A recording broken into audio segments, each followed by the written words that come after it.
ये फिल्म एक black comedy crime thriller है। 2017 में छपी इसी नाम की नोवेल पर ये बेस्ड है। इस नोवेल को लिखा था डार्सी बेल ने। अगर हम इस फिल्म के IMDb रेटिंग की बात करें तो वो है 6.8।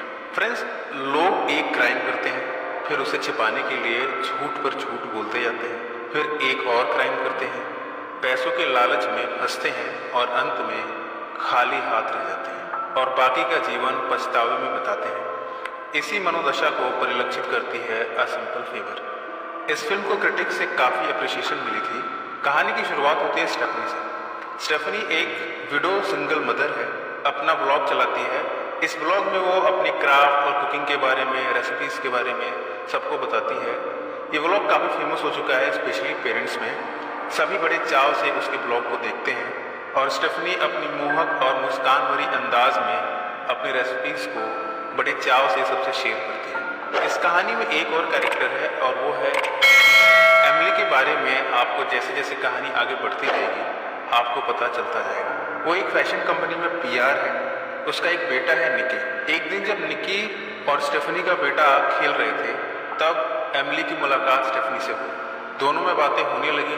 दोस्ती कुछ इस कदर हुई कि एमिली ने उसे अपने घर पे बुलाया। स्टेफनी जब एमिली के घर पहुंची तो देखकर दंग रह गई। इतना शानदार घर। जब उसने किचन देखा उसके मुंह से तुरंत ही वाह निकला। उसने कहा, अगर मेरे घर में ऐसा किचन हो तो मैं तो दिन भर खाना बनाऊं। इस पर एमिली हंस पड़ी। स्टेफनी ने एमिली से कहा, तुम बहुत खुशनसीब हो, तुम्हारे पास इतनी सारी खुशियां हैं। आज की शाम दोनों ने मार्टीनी पीते हुए बिताई।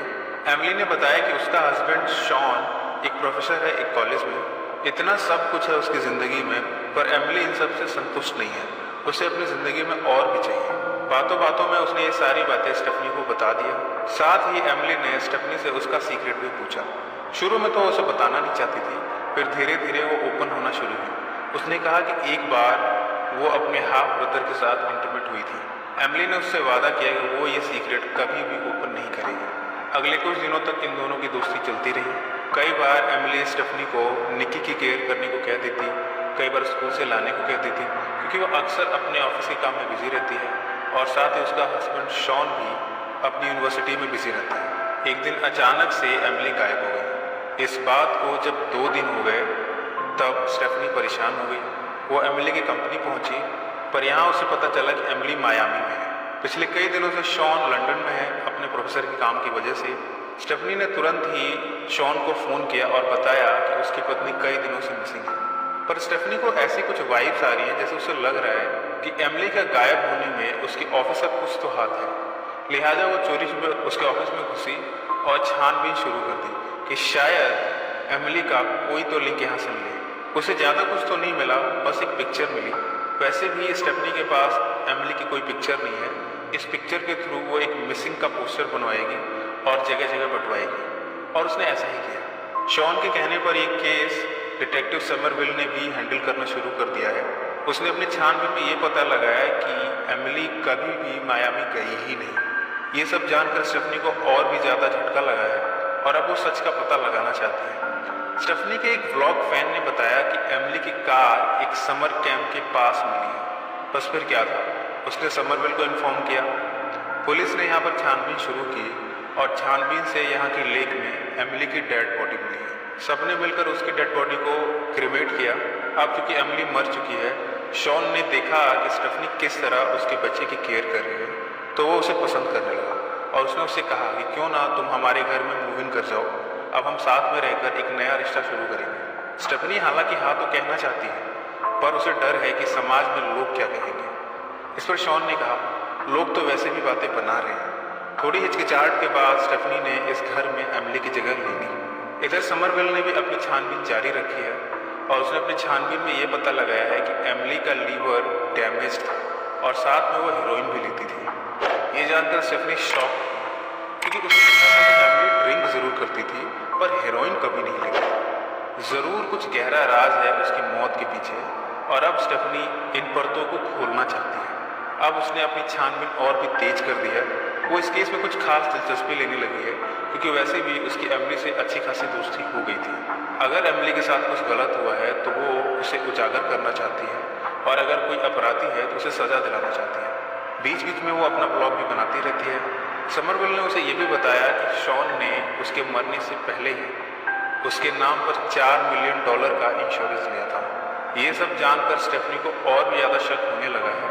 उसका पहला शक तो शॉन पर ही है, क्योंकि इस तरह से इंश्योरेंस लेना और फिर एमिली का मर जाना, हो सकता है शॉन ने इंश्योरेंस के अमाउंट के चक्कर में ये सारा मर्डर प्लान किया। पर क्या वाकई में उसकी थ्योरी सही है? फिलहाल उसके पास इस सवाल का जवाब नहीं। अगले सीन में हम देखते हैं कि एमिली जिंदा है और वो स्टेफनी के व्लॉग्स देखते रहती है। उसने उसे इंसल्टिंग मैसेजेस भेजे हैं और कहा है, तुम इस केस से दूर रहो, वरना तुम्हारे हाफ ब्रदर के साथ सोने वाली बात मैं जगह जगह फैला दूंगी। पर स्टेफनी भला कहाँ डरने वाली है? अब तो वो सच का पता लगा के रहेगी। वो मिली डायना से। डायना ने दरअसल एमिली की पेंटिंग बनाई थी। वो पेंटिंग जब स्टेफनी ने देखी तब उसने पेंटर का पता लगाया और इस तरह वो डायना से मिली। डायना ने बताया, ये पेंटिंग किसी एमिली की नहीं है, ये तो क्लॉडिया है। पेंटिंग बनवाने के बाद वो गायब हो गई, उसका कुछ पता नहीं चला। स्टेफनी के लिए मामला सुलझने के बजाय और भी उलझता जा रहा है। पर उसे डायना से एक हिंट जरूर मिला है और वो ये कि पेंटिंग वाली लड़की मिशिगन से है। डायना के पास उसका एड्रेस भी है। बस फिर क्या था, स्टेफनी पहुंची मिशिगन इस पेंटिंग वाली लड़की का पता लगाने। उसे पूरा यकीन है हो ना हो उस लड़की का कुछ तो लिंक है एमिली से। यहाँ उसे मिली एक औरत जिसका नाम है मार्गारेट। ये औरत और कोई नहीं बल्कि एमिली की माँ है। मार्गारेट ने बताया, एमिली के बचपन का नाम है होप और उसकी एक ट्विन सिस्टर है फेथ। दोनों बचपन में साथ साथ मिलजुल कर रहती थी। दोनों के पिता बड़े बदसलूक इंसान थे, अक्सर गालियाँ देते रहते थे। इस पर दोनों ने मिलकर अपने पिता को घर में ही आग लगाकर जला दिया और फिर दोनों यहाँ से गायब हो गए। इसके बाद दोनों गायब होकर कहाँ गई आज तक नहीं पता चला। मार्गारेट के पास बस इतनी ही जानकारी है। ये सब जानकर स्टेफनी अब वापस लौट आई है। वो ये तो जान गई है कि एमिली की जुड़वा बहन थी, पर वास्तव में कौन मरा है, किसने मारा है, क्यों मारा है, ये सवाल अभी भी उसके दिमाग में घूम रहा है। इधर एक रेस्टोरेंट में शॉन से अचानक से मिली एमिली। पहले तो उसे बात नहीं करना चाहता था, पर एमिली ने गन दिखाया। इस पर शॉन डर गया। गन की नोक पर एमिली ने कहना जारी रखा, तुम्हें शर्म नहीं आई मेरे जाते ही मेरे बेस्ट फ्रेंड के साथ सोते हुए? खैर कोई नहीं, मेरी मौत के $4 मिलियन मिलते ही मुझे बताओ, हम दोनों निकी को लेकर यहाँ से कहीं दूर चले जाएंगे, ये देश छोड़ देंगे। उसने शॉन से गन की नोक पर पूछा, तुम क्या वाकई में स्टेफनी से प्यार करते हो? उसने डरते हुए कहा, नहीं, वो मेरे लिए, मैं सिर्फ तुमसे प्यार करता हूँ, वो मेरे लिए एग्जिस्ट भी नहीं करती। पर उसे नहीं पता कि एमिली ये सारी बातें रिकॉर्ड कर रही है। अगले दिन वो मिली स्टेफनी से और अपना सारा राज डिस्क्लोज कर दिया। उसने कहा कि 16 की उम्र में दोनों ने अपने पिता को आग जलाकर मार डाला और दोनों वहाँ से भाग गए। भागते हुए अचानक से फेथ उसे छोड़कर चली गई और तब से उसे कभी नहीं मिली। 14 सालों तक तो बिल्कुल भी नहीं। 14 सालों के बाद अचानक से पिछले कुछ दिनों में उसने उससे कांटेक्ट किया और उसे $1 मिलियन मांगे। अगर एमिली उसे वो पैसे नहीं देती तो फेथ पिता को आग में जलाने वाली बात सबसे बता देती। फेथ अब 16 साल वाली फेथ नहीं रही थी, वो अब ड्रग एडिक्ट हो चुकी थी। हेरोइन लेना उसके लिए आम बात हो चुकी थी। उसे अपने खर्चे पूरे करने के लिए एमिली को ब्लैकमेल करना पड़ रहा है और अब उसे यही रास्ता सही लग रहा है। दोनों बातें करते हुए स्विमिंग पूल में गए और वहाँ होप यानी एमिली ने फेथ को डुबाकर मार दिया और वो फेथ की ही बॉडी थी जो लेक में मिली थी। इसीलिए समरविल ने अपनी इन्वेस्टिगेशन में कहा कि डेड बॉडी का लीवर डैमेज्ड है और वो हीरोइन का सेवन करती थी। उस समय समरविल को ये नहीं पता था कि जो डेड बॉडी मिली है वो एमिली की नहीं बल्कि फेथ की है। सारी बातें तो एमिली ने स्टेफनी से सच सच बताई, पर ये बात उसी ने अपनी बहन फेथ को मारा है इसे नहीं बताया, क्योंकि वो अपने आप को पाक साफ दिखाना चाहती है। उसे अभी स्टेफनी से बहुत सारे काम निकलवाने हैं। इसीलिए उसने वो रिकॉर्डिंग जो उसने शॉन के साथ रेस्टोरेंट में रिकॉर्ड की थी उसे सुनाया। उसमें शॉन साफ साफ कह रहा है कि वो स्टेफनी से बिल्कुल भी प्यार नहीं करता। प्यार तो वो सिर्फ एमिली से करता है, स्टेफनी का तो वो सिर्फ इस्तेमाल कर रहा है। एमिली ये सब कर रही है क्योंकि वो स्टेफनी को अपनी बातों से मैनिपुलेट करना चाहती है। स्टेफनी मैनिपुलेट होती भी है और उसने एमिली से वादा किया है कि वो एमिली की मदद करेगी पब्लिक के सामने रीअपियर होने में और सारा इल्ज़ाम शॉन के ऊपर डाल दिया जाएगा। एमिली को पता चल चुका है कि इंश्योरेंस कंपनी ने इन्वेस्टिगेशन में ये पता लगा लिया है कि जो मरी है वो एमिली नहीं बल्कि उसकी ट्विन फेथ है। ऐसे में इंश्योरेंस का पैसा तो मिलने से रहा। अब एमिली ने एक अलग ही तरीका निकाला है। उसने खुद पर ही अटैक किया और अपने पति शॉन पर सारा इल्ज़ाम लगा दिया कि उसी ने उसकी बहन की हत्या की और अब इंश्योरेंस के पैसे नहीं मिल रहे हैं, तब उस पर भी अटैक किया है। इस मामले में शॉन की गिरफ्तारी हो गई है। मतलब अब तक एमिली का सारा प्लान कामयाब हो रहा है, पर अभी बहुत से ट्विस्ट एंड टर्न्स आने बाकी हैं इस कहानी में। शॉन बेल पर रिहा हो गया है। जब वो घर पहुंचा तब एमिली और स्टेफनी इसी घर में थी। स्टेफनी ने शॉन पर इल्जामों की बौछार कर दी। अब तक उसने यहाँ माइक्रोफोन फिट कर दिया है। वो एमिली का सच रिकॉर्ड करना चाहती है, वो भी उसी के मुंह से। शॉन का यहाँ आना ये सब पुलिस के साथ मिलकर हुई प्लानिंग का हिस्सा है। स्टेफनी ने शॉन से बहसबाजी की, उस पर नकली गोली चलाई। शॉन जमीन पर गिर पड़ा।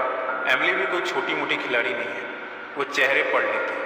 उसने पहले ही स्टेफनी का ये सारा प्लान भांप लिया था, लिहाजा उसने पहले ही उस माइक्रोफोन को डिसेंबल करके अपने पास रख लिया था। उसने शॉन से कहा, बस बहुत हो गई एक्टिंग, उठो, नकली गोली से कोई नहीं मरता। इस तरह फेक मर्डर दिखा के तुम लोग मेरा सच मुझसे नहीं निकलवा सकते। हाँ, मैंने ही फेथ को मारा था और अब मैं तुम दोनों को इस गन से मारकर सुसाइड साबित कर दूंगी और यहाँ से बहुत दूर चली जाऊंगी। ऐसा कहते हुए उसने शॉन के कंधे पर गन चला दी। अब वो स्टेफनी को मारने ही वाली थी कि स्टेफनी ने अपना एक सीक्रेट ओपन किया। दरअसल स्टेफनी एक ब्लॉगर तो है ही, उसने अपने हिडन कैमरे को अपनी शर्ट के बटन में छिपा के रखा है और अब तक जो कुछ भी हुआ है सब लाइव चल रहा है और सभी इस लाइव सेशन को देख रहे हैं। एमिली ये जानते ही डर के मारे भागने की कोशिश करती है। स्टेफनी उसका पीछा करती है। इसी बीच जब एमिली रोड के बीचों बीच पहुंची तब एक कार ने आकर उसे जोर की टक्कर मारी और वो बुरी तरह घायल हुई। पुलिस ने आकर उसे अरेस्ट कर लिया।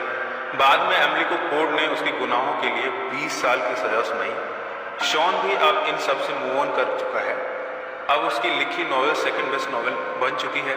स्टेफनी ने किसी और में अपना प्यार ढूंढ लिया है और अब उसके व्लॉग में मिलियन सब्सक्राइबर्स हो चुके हैं। इनफैक्ट अब उसका व्लॉग मॉर्निंग शो बन चुका है। इधर एमिली जेल में अपने गुनाहों की सजा काट रही है और जेल में ही बास्केटबॉल खेल रही है। फ्रेंड्स, ये कहानी बताती है कि कहा तो एमिली के पास सब कुछ था, अच्छा हस्बैंड, एक घर, एक बच्चा निकी, और कहाँ वो अब इन सब से बिछड़ के जेल में सजा काट रही है। हमें अपने जीवन में अपनी महत्वाकांक्षाओं को इतना बड़ा नहीं होने देना चाहिए कि एक दिन वो हमसे हमारा सब कुछ छीन ले।